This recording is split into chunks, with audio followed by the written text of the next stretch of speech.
The newly appointed officer in charge of the Melaghar police station, Jayanta Das, has launched a significant anti-narcotic campaign right after taking his new post based on confidential sources.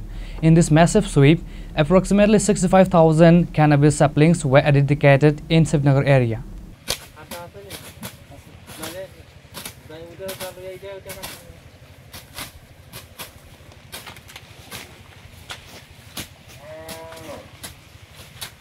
Acting on a confidential information, a team led by Ushi Jayanta Das along with Sub-Inspector Suvir Shah, Ramkishan and a substantial TSF forces raided an area of uncultivated public land next to a stream in Srinagar. The team discovered and destroyed a total of 12 to 14 plots of cannabis nurseries.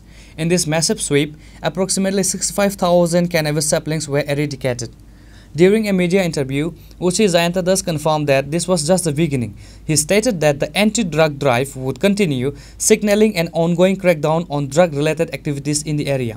আজকে আমরা সকাল প্রায় 9:30-10টা নাগাদ আমরা শিবনগরের চর বলে একটা জায়গা আছে যেখানে এটা খাসল্যান্ড ছড়ার পাড় ওইখানে কোনো দাবি নেই কারো এরকম একটা জায়গাতে প্রায় 14টা প্লটে 12 থেকে 14টা 14টা প্লটে আমরা প্রায় 65,000 গাঁজার চারা আমরা ডেস্ট্রয় করেছি।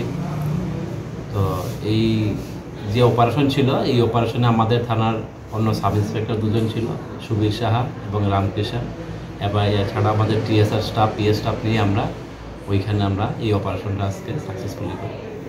স্যার আগামী দিনে কি এই ধরনের অপারেশন অবশ্যই চলবে।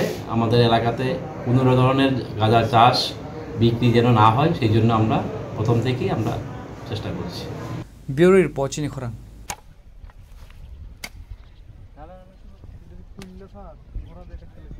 একবার খুব